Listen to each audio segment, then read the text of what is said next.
in the lobby, listening to the noise in the lobby and looking at the guy at the counter struggling to serve tea and coffee. I think Gaurav and I were just talking. It's a good metric to say that, okay, we have a good, energetic, decent crowd today. So welcome all of you to this fourth session at Breakfast at Seat or whatever. What do we call it? Breakfast series. Breakfast series. So this is our fourth session, and really the intent of organizing these sessions is to provide a platform for members, both existing, potential, to come, network, share experiences, and really try and drive some energy through the ecosystem. The first three sessions we focused, the first one was on innovations for those of you who were not there. The second one was related to product management. The third one was on cybersecurity. And here we are with the fourth session. And we thought that, while the three sessions were more knowledge-oriented, kind of gyan-giving sessions, we thought, Nanda bhi karna hai. So I thought of Vish, inviting him to sort of talk about what are some of the opportunities in the manufacturing sector which software companies or anybody else could really look at, talking of trends. And I'm sure you have seen his profile through the mailers. He comes with, I think, a very diverse and vast experience. He's been with small companies, startups as well, and now working for a multinational like Eaton. He understands business very well, he understands technology very well, right now in a very responsible and senior position at Eaton. So I think, I thought it's a good opportunity to sort of hear what are some of the things which are happening in the manufacturing sector, and again, given his technology background, he would convey that in a sense which will make sense to the members of SEEP. So that is really the intent, and without I think a further delay, I would request Vish to come up and really take charge of this session. Thanks for being here. Morning, everyone. Not sure if you need a mic, but try and use it. A few weeks ago, Ashutosh called me, I think a month ago, and I was traveling, and I said, "Can I call you back once I'm back?" He said, "It's fine." And 2 weeks ago, we connected again, and he said, "We would like for you to come and talk to this group of software companies and explain to us what's happening in the manufacturing space, and then some guidance on what would be useful overall in the ecosystem." So I thought it is very appropriate considering the things which we were doing in Eaton, and also looking at the manufacturing industry and opportunities in India. So I've taken some liberties to prepare an agenda. Hopefully it is relevant to you folks, but I'm happy to digress if needed. So before I start, I'm assuming most of you are in software companies.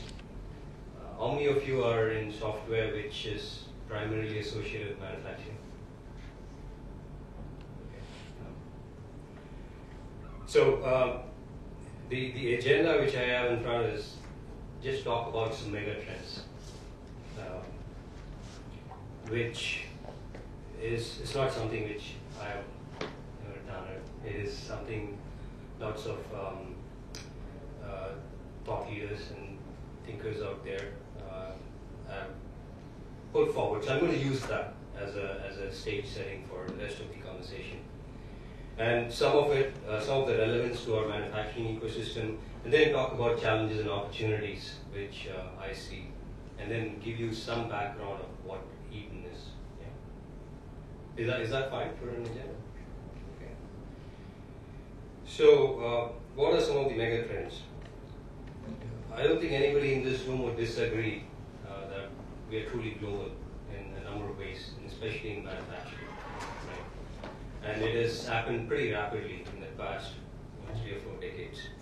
And basically the jobs which have been created, especially in emerging markets, the standard of living, which we see the competitive landscape. It's really made things very competitive for players which have been ruling in the past, and the opportunity for the emerging companies to also participate in that, right? And of course the prosperity of nations. So these are kind of good indicators of we have become truly global. Now, I've taken this from one of the public recent reports from World Economic Forum. You can see in the decade from 90 to 2000, this gives you the perspective of where various countries were in their manufacturing, right, as a percentage of GDP as well as the size. You can look at it, where China is about 13%, and you can see India out here about 3 or 4%, and US is out there. Yeah. So, can you guess 10 years from 2000? How would this chart look like? Just 1 or 2 guesses. China would move in terms of value. Okay. India would have moved probably in percentage term, but not in value. Looks like you've seen this chart before, right? So you can see the China just took off, right? So and US has become less than 15% of GDP, and India, as you rightly indicated, it's moved to the right. It's out here, right? It was over here. So while as a percentage of GDP it is still less than 15, while China is way out there.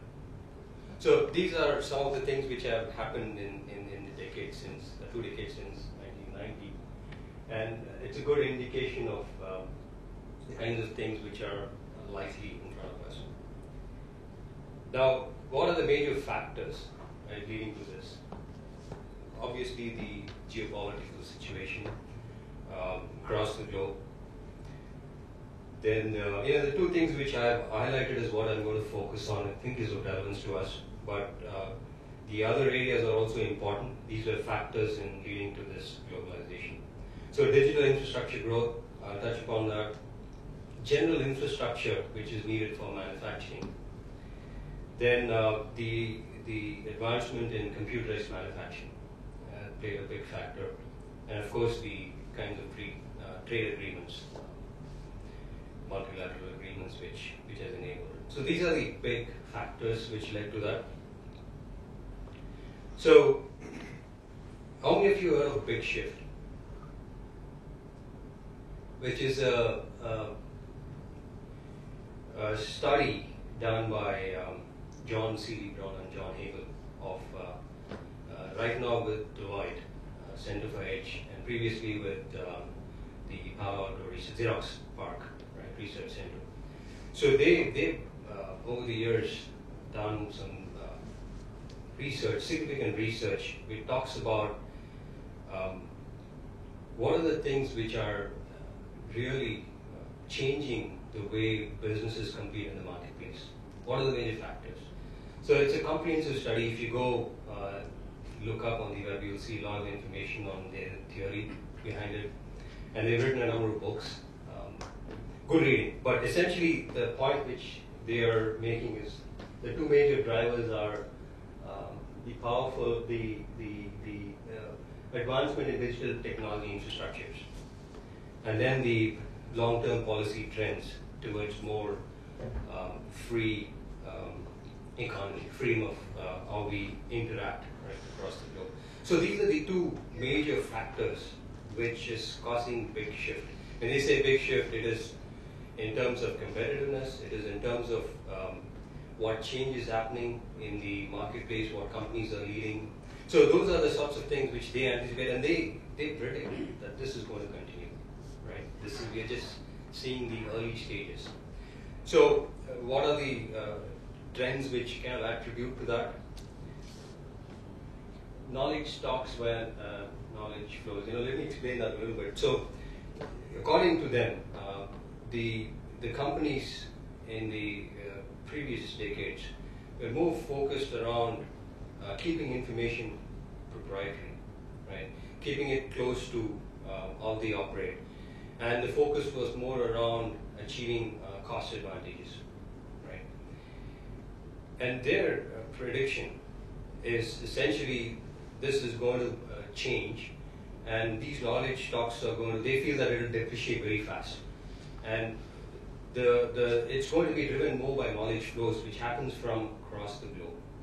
And that is created primarily because of the two drivers on top, the powerful, the expansion of digital technology infrastructure, and then as well as the policy. Now, they also predict that, the cost game is a game of diminishing returns, right? I mean, you can only go beyond some point, it's going to be very hard to get any more advantages. So the focus would be more on how do you impact the top line, how could you make contributions to the business. So that, in essence, is the theory, and if you look at the trends which they are predicting around large and diverse networks of suppliers, network effect and innovations, it all plays to that. The significance of that is around, we move from a more proprietary and closed environment to one which is going to be driven more by a network of suppliers, vendors, and knowledge workforce across the globe who work together. And when you do that in that fashion, the network effect which they talk about is essentially how you improve, continuously improve, how people learn from each other. So those are the sorts of things they feel will significantly change the way things get done down the road. And it's going to be more on innovations, right? It's not a cautioning. So what are the implications of digital infrastructure growth and computerized manufacturing? I mean, these are the two things which are highlighted initially from Megatrends perspective. So one of the things which I feel, and this is also clearly articulated in the study, and you should go look it up. It is the World Economic Forum report on future of manufacturing. It's on the web. If you just look it up, some of the information is directly from there in many ways. Very relevant. It was published in April. Very good study. Lots of people, lots of industry leaders were involved in that study. So essentially, what it's saying is decoupling has happened. So what it means is you could do research in any part of the world, engineering somewhere else, manufacturing somewhere else, right? That you could see. I mean, we can see it right here in India in many ways. Manufacturing happens in India. For that, the engineering could have happened somewhere else, and the research somewhere else. So that very clearly we see that it's evident. Now, the other thing is essentially the exponential growth of digital infrastructure. The chart on the right is essentially, you've seen it. The price of memory, storage, CPU costs have all come down, and the accessibility has gone up significantly. So this is a major contributing factor, and which has changed the game in some ways. If you look at it, even small companies today can compete with the largest of firms out there. Just the way the infrastructure is enabling that. You don't require significant capital to go make things happen these days. You could go and, I don't want to get into the cloud topic, but you see it exists out there, right? Everybody's using it. And those are sorts of things which are enabling small companies to really break out and compete with the large players out there. Now, many years ago, if you look back, products like AutoCAD, etc., and other tools were primarily in the Western world, mainly in the US, and access to that was pretty limited in this